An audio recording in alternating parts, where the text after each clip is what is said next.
Viewers, welcome to Mangai's kitchen. இன்றைக்கி நம்ம வீடியோவில் டேஸ்டியான பாஸ்தா லசானியா எப்படி செய்கிறதுன்னு பார்க்க போகிறோம். வாங்க வீடியோக்குள்ளே போகலாம். ஒரு பேனில் 4 கப் தண்ணி ஊற்றிருக்கேன். இப்போ இதுக்கு 3/4 கப் மேக்ரோனி பாஸ்தா எடுத்துருக்கேன். இது கூட ஒரு 1/2 டீஸ்பூன் உப்பு, இது ஒன்றோட ஒன்று ஒட்டாமல் இருக்கிறதுக்கு கொஞ்சமாக எண்ணெய் சேர்த்து 5லேருந்து 6 நிமிஷம் வேக வச்சு நம்ம தனியாக எடுத்து வச்சுக்கலாம்.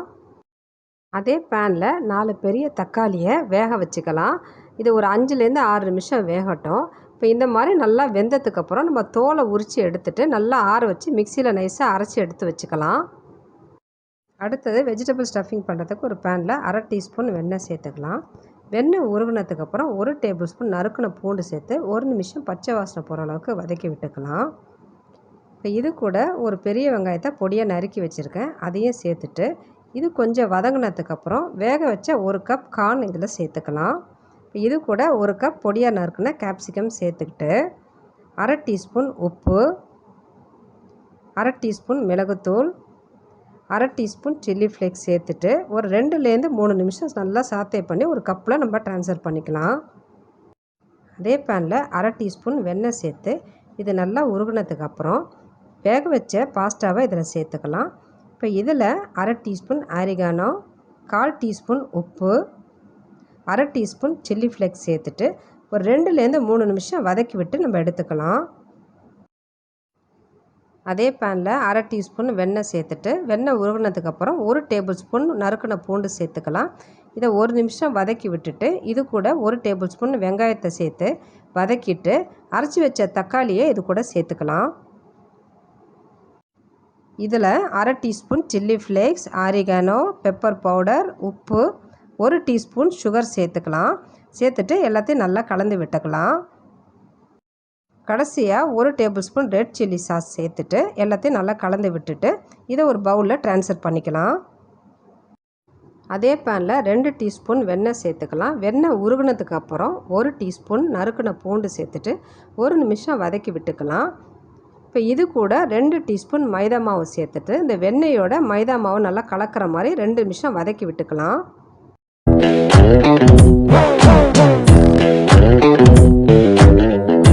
இது வதங்கினதுக்கப்புறம் இதில் 1 கப் பாலை சேர்த்துக்கலாம். சேர்த்துட்டு கட்டி இல்லாமல் நல்லா கலந்து விட்டுக்கலாம். இது எல்லாத்தையும் கலந்ததுக்கப்புறம் 1/2 teaspoon oregano, 1/2 teaspoon chilli flakes, 1/4 teaspoon உப்பு சேர்த்துக்கலாம். இப்போ எல்லாத்தையும் நல்லா கலந்து விட்டுக்கலாம்.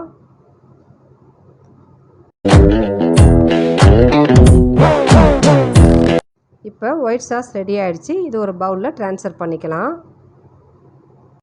இப்போது red sauce, white sauce, vegetable stuffing, macaroni எல்லாமே நம்ம ரெடி பண்ணி வச்சாச்சு. அடுத்தது நம்ம லசானியா ரெடி பண்ணிக்கலாம். நான் இன்றைக்கி கிளாஸ் ட்ரே தான் எடுத்திருக்கேன். இதில் நம்ம பட்டர் வச்சு கொஞ்சம் ப்ரஷ் பண்ணிக்கலாம். இது இல்லாதவங்க கேக் பேன் அந்த மாதிரி ஏதாவது எடுத்துக்கோங்க. இப்போ இதில் ரெட் சாஸை நம்ம ஃபஸ்ட்டு லேயராக நம்ம சேர்த்துக்கலாம். இதை நல்லா ஈவனாக ஸ்ப்ரெட் பண்ணி விட்டுக்கலாம். அடுத்தது ஒயிட் சாஸை ஸ்ப்ரெட் பண்ணி விட்டுட்டு இதுக்கு மேலே நம்ம வெஜிடபிள் ஸ்டஃபிங்கை இப்போ சேர்த்துக்கலாம். இதுக்கு மேலே மேக்ரோனி பாஸ்தாவை நம்ம சேர்த்துக்கலாம். நீங்கள் எந்த டைப் பாஸ்தா வேணாலும் இது கூட சேர்த்துக்கலாம். இதுக்கு மேலே கிரேட் பண்ண சீஸை நான் தூவிக்கிறேன். மொசரல்லா சீஸ் கூட இதுக்கு மேலே நம்ம தூவி செய்யலாம், அதுவும் நல்லா தான் இருக்கும். இதுக்கு மேலே ரெட் சாஸ்,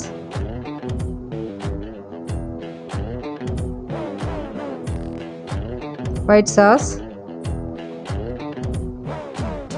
இப்போ வெஜிடபிள்ஸ், திருப்பி ஒயிட் சாஸ், திருப்பி ரெட் சாஸ் சேர்த்துட்டு நல்லா ஈவனாக ஸ்ப்ரெட் பண்ணி விட்டுக்கலாம். இதுக்கு மேலே கிரேட்டட் சீஸை தாராளமாகவே தூவிக்கலாம். கொஞ்சமாக சில்லி ஃப்ளேக்ஸும் ஆரிகானோவும் தூவி ரெடி பண்ணி வச்சுக்கலாம். 10 நிமிஷத்துக்கு முன்னாடியே தவாவில் கொஞ்சம் உப்பு சேர்த்து நான் ஹீட் பண்ணி வச்சுருக்கேன். இப்போ இதுக்கு மேலே ஒரு ஸ்டாண்ட் வச்சுட்டு நம்ம ரெடி பண்ணி வச்ச லசானியாவை உள்ளே தூக்கி வச்சிடலாம். வச்சுட்டு கரெக்டாக ஒரு 15லேருந்து 20 நிமிஷம் நம்ம பேக் பண்ணிக்கலாம். கரெக்டாக 20 மினிட்ஸ் கழித்து நான் திறந்து பார்த்தேன். இப்போ பாருங்கள், லசானியா சூப்பராக ரெடியாகி வந்துருச்சு. இப்போ நம்ம அடுப்பு ஆஃப் பண்ணிவிட்டு இந்த ட்ரேயை தூக்கி வெளியில் வச்சுக்கலாம். லசானியா நம்ம சூப்பராக ரெடி பண்ணியாச்சு. இது ப்ராசஸ் வந்து உங்களுக்கு பார்க்கும்போது கொஞ்சம் பெருசாக இருக்கும், ஆனால் ஈஸியாக பண்ணிடலாம். இது ஒரு இட்டாலியன் டிஷ். இதை கண்டிப்பாக வீட்டில் ட்ரை பண்ணி பாருங்கள். ரொம்ப ரொம்ப டேஸ்டியாக இருக்கும். இந்த வீடியோ உங்களுக்கு பிடிச்சிருந்துச்சுன்னா லைக் பண்ணுங்கள், ஷேர் பண்ணுங்கள். மறக்காமல் மங்கைஸ் கிச்சனுக்கு சப்ஸ்கிரைப் பண்ணுங்கள், பெல் ஐக்கானை ப்ரெஸ் பண்ணுங்கள். மீண்டும் ஒரு புது ரெசிபியுடன் நான் உங்களை சந்திக்கிறேன். தேங்க்யூ.